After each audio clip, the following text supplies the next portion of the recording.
बांके बिहारी जी मंदिर वृंदावन। यह एक ऐसी पावन भूमि है जिस भूमि पर आने मात्र से ही आपके सभी पापों का नाश हो जाता है। ऐसा आखिर कौन सा व्यक्ति होगा जो इस पवित्र भूमि पर नहीं आना चाहेगा तथा श्री बांके बिहारी जी के दर्शन कर अपने आप को कृतार्थ नहीं करना चाहेगा। यह मंदिर श्री वृंदावन धाम के एक सुंदर इलाके में स्थित है।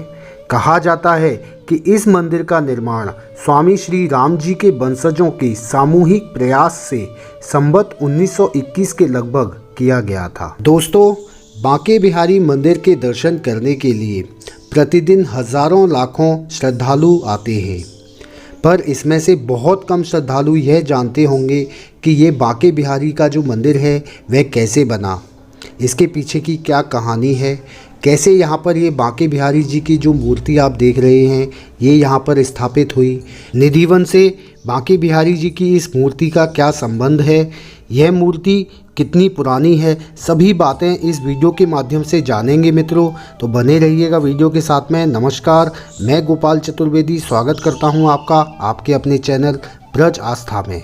और हम और आप आज जानेंगे बांके बिहारी जी मंदिर का संपूर्ण इतिहास, सारी कहानी।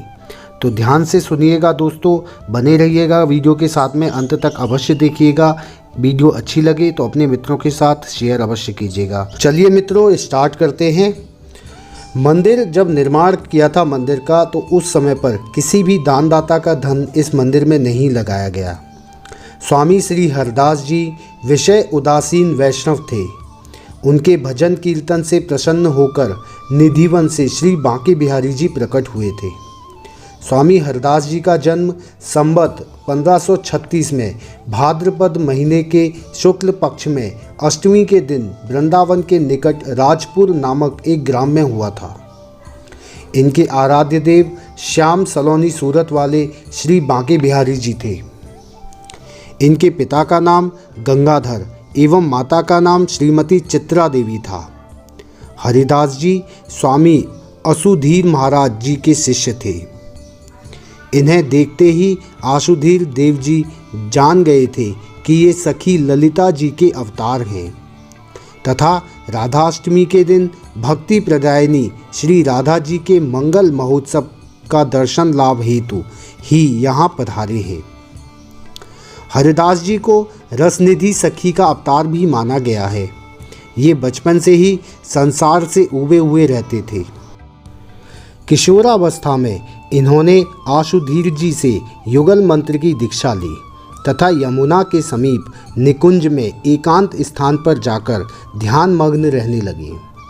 जब ये 25 वर्ष के हुए तब इन्होंने अपने गुरुजी से विरक्तावेश प्राप्त किया और संसार से दूर होकर निकुंज बिहारी जी के नित्य लीलाओं का चिंतन करने लगे।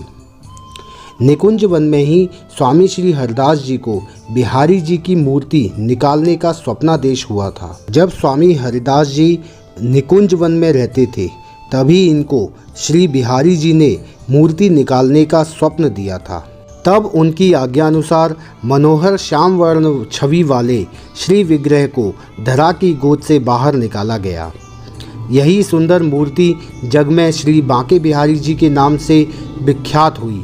यह मूर्ति मार्गशीर्ष शुक्ला के पंचमी तिथि को निकाली गई थी।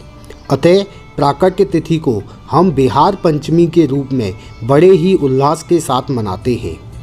युगल किशोर सरकार की मूर्ति राधा कृष्ण की संयुक्त छवि या एकीकृत छवि के कारण बांके बिहारी जी के छवि के मध्य में एक अलौकिक प्रकाश की अनुभूति होती है, जो बांके बिहारी जी में राधा तत्व का परिचायक है। श्री बांके बिहारी जी निधिवन में ही बहुत समय तक स्वामी जी द्वारा सेवित होते रहे। फिर जब मंदिर का निर्माण कार्य संपन्न हो गया तब उनको वहां लाकर स्थापित कर दिया गया। सनाड्य वंश परंपरागत श्री कृष्णयति जी बिहारी जी के भोग एवं अन्य सेवा व्यवस्था में संभाले रहे थे। फिर इन्होंने संवत 1975 में हरगुलाल सेठ जी को श्री बिहारी जी की सेवा व्यवस्था संभालने हेतु नियुक्त किया। तब इस सेठ ने बेरी, कोलकाता, रोहतक इत्यादि स्थानों पर श्री बांके बिहारी ट्रस्ट की स्थापना की। इसके अलावा अन्य भक्तों का सहयोग भी इसमें शामिल रहा।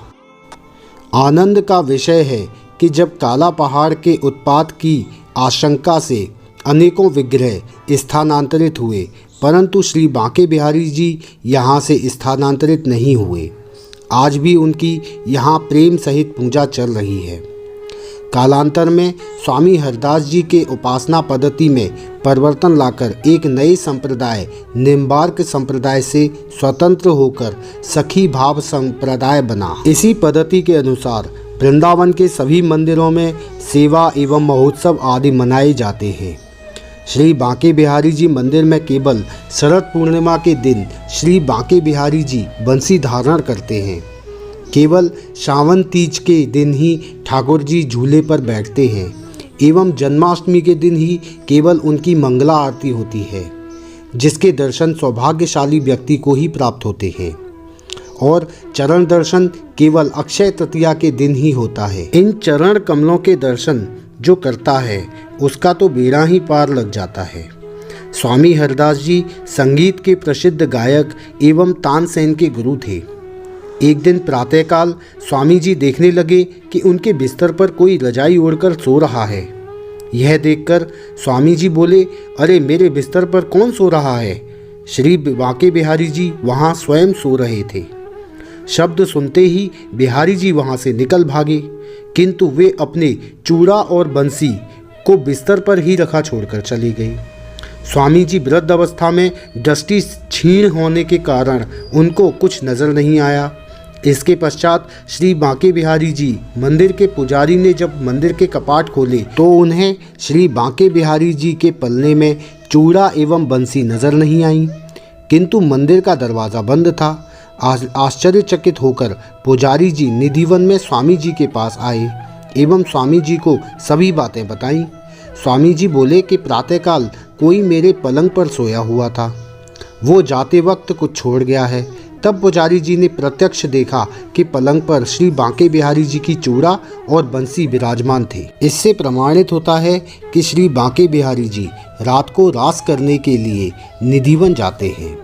इसी कारण से प्रातः श्री बांके बिहारी जी की मंगला आरती नहीं की जाती, कारण रात्रि में रास करके यहाँ बिहारी जी आते हैं, अतः प्रातः शयन में बाधा डालकर उनकी आरती करना अपराध है।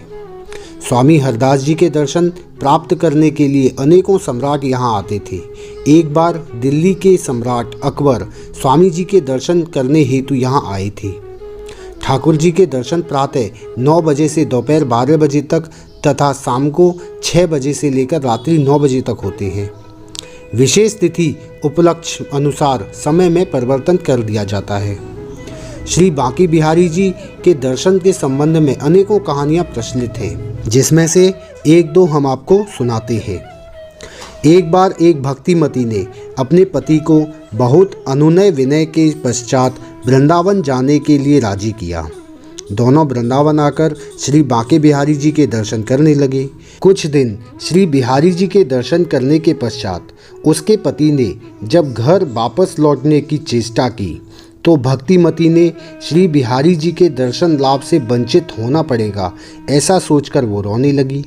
संसार बंधन के लिए घर जाएंगे, इसलिए वो श्री बिहारी जी के निकट रोते रोते प्रार्थना करने लगी कि हे प्रभु, मैं घर जा रही हूँ, किंतु तुम चिरकाल मेरे ही पास निवास करना। ऐसा प्रार्थना करने के पश्चात वो दोनों रेलवे स्टेशन की ओर घोड़ा गाड़ी में बैठकर चल दिए। उस समय श्री बांके बिहारी जी एक गोप बालक का रूप धारण कर घोड़ा गाड़ी के पीछे आकर उनको साथ ले जाने के लिए भक्तिमती से प्रार्थना करने लगे। इधर पुजारी ने मंदिर में ठाकुर जी को न देखकर उन्होंने भक्तिमती के प्रेम युक्त घटना को जान लिया एवं वे तत्काल घोड़ा गाड़ी के पीछे दौड़े। गाड़ी में बालक रूपी श्री बांके बिहारी जी से प्रार्थना करने लगे। दोनों में ऐसा वार्तालाप चलते समय वो बालक उनके मध्य से गायब हो गया। तब पुजारी जी मंदिर लौटकर पुनः श्री बांके बिहारी जी के दर्शन करने लगे। इधर भक्त तथा भक्तिमती श्री बांके बिहारी जी की स्वयं कृपा जानकर दोनों ने संसार का गमन त्याग कर श्री बांके बिहारी जी के चरण में अपने जीवन को समर्पित कर दिया। ऐसे ही अनेकों कारणों से श्री बांके बिहारी जी के झलक दर्शन अर्थात झांकी के दर्शन होते हैं। अर्थात यहाँ पर झांकी का अर्थ है कि कभी भी भगवान के एक साथ इकट्ठे दर्शन नहीं होते, उनको बार बार बीच बीच में पर्दा डाल दिया जाता है जिससे कोई भी भक्त उनको बहुत देर तक ना देख पाए। ऐसे ही एक बार भक्त देखता रहा कि उसकी भक्ति के वशीभूत होकर श्री बिहारी जी भाग गए। पुजारी जी ने जब मंदिर के कपाट खोला तो उन्हें श्री बांके बिहारी जी नहीं दिखाई दिए। पता चला कि वे अपने एक भक्त की गवाही देने अलीगढ़ चले गए हैं। तभी से ऐसा नियम बना दिया कि झलक दर्शन में ठाकुर जी का पर्दा खुलता एवं बंद होता रहेगा। स्वामी हरिदास जी के द्वारा निधिवन स्थित विशाखा कुंड से श्री बांके बिहारी जी प्रकटित हुए थे। इस मंदिर में कृष्ण के साथ श्री राधिका विग्रह की स्थापना नहीं हुई।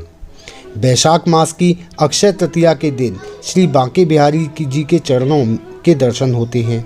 पहले ये निधिवन में ही विराजमान थे, बाद में वर्तमान मंदिर में पधारे हैं। यवनों के उपद्रव के समय बांके बिहारी जी गुप्त रूप से वृंदावन में ही रह रहे थे, बाहर नहीं गए। श्री बांके बिहारी जी की झांकी दर्शन विशेष रूप में होता है। यहाँ झांकी दर्शन का कारण उनका भक्त वात्सल्य एवं रसिकता है। एक समय उनके दर्शन के लिए एक भक्त महानुभाव उपस्थित हुए। वे बहुत देर तक एकटक होकर श्री बिहारी जी को निहारते रहे। रसिक बांके बिहारी जी उन पर रीझ गए और उनके साथ ही उनके गांव में चले गए। बाद में बिहारी जी के गोस्वामियों को पता लगने पर उनका पीछा किया और बहुत अनुनय विनय कर ठाकुर जी को लौटाकर श्री मंदिर में पधराया। इसलिए बिहारी जी के झांकी दर्शन की व्यवस्था की गई ताकि कोई उनसे नज़र ना लड़ा सके। यहाँ एक विलक्षण की बात यह है कि यहाँ मंगला आरती नहीं होती। यहाँ के गोसाइयों का कहना है कि ठाकुर जी नित्य रात्रि में रास करके थक कर भोर में शयन करते हैं। उस समय उन्हें जगाना उचित नहीं है। लोगों की आस्था इतनी है कि गत अश्विन शुक्ल पंचमी को दर्शनार्थ आए भक्तों में से एक, जिन्हें आँखों से कुछ नहीं दिखता था, जिज्ञासावश पूछा, बाबा आप देखने में असमर्थ हैं, फिर भी बिहारी जी के दर्शन हेतु पधारे हैं? उन्होंने उत्तर दिया, लाला मुझे नहीं दिखता है, पर बिहारी जी तो मुझे देख रहे हैं। तो मित्रों, ये थी बांके बिहारी जी मंदिर के बारे में संपूर्ण हिस्ट्री। आपको ये वीडियो कैसी लगी हमें कमेंट करके अवश्य बताएं।